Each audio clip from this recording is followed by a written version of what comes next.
ప్రస్తుతం ప్రపంచమంతా యోగా ప్రాధాన్యం గ్రహించి ఆ దిశగా అడుగులు వేస్తోంది. కానీ రకరకాల శరీర తత్వాలు కలవారు అన్ని భంగిమలు చేయడానికి వీలు కాదు. ఇలాంటి వారిని దృష్టిలో ఉంచుకునే ఓ సంస్థ వినూత్న రీతిలో యోగాను ప్రదర్శించి పలువురిని ఆకట్టుకుంది. భారత్ ప్రపంచానికి పరిచయం చేసిన యోగా ప్రపంచవ్యాప్తంగా ఇప్పుడు కొత్త పుంతలు తొక్కుతోంది. లండన్లో గత 12 ఏళ్లుగా ఓం పత్రిక నిర్వహిస్తున్న ఓం యోగా షోలో ఈ ఏడాది వినూత్న భంగిమలతో యోగా ప్రదర్శించారు. ఉయ్యాలలపై గాల్లో వేలాడుతూ తలకిందులుగా ఆసనాలు వేయడం ఈ యోగా ప్రత్యేకత. వినూత్న రీతిలో చేస్తున్న ఈ తరహా భంగిమలు సందర్శకులకు ఆశ్చర్యాన్ని కలిగించింది.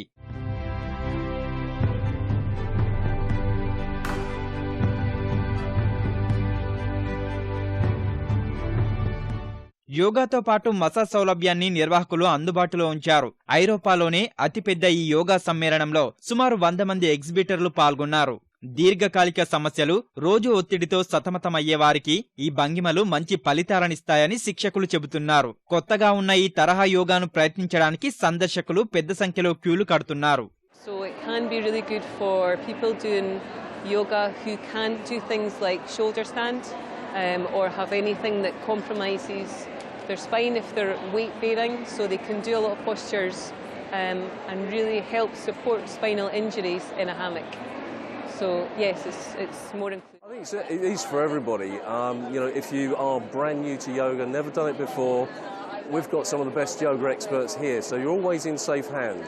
That's the most important thing, and to find out the best yoga for you, what actually suits you best.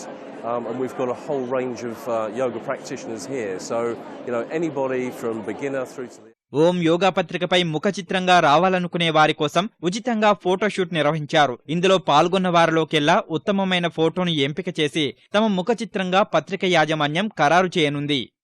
We're looking for the most beautiful people or the most complex yoga poses, but in fact some of the most simplest things look great.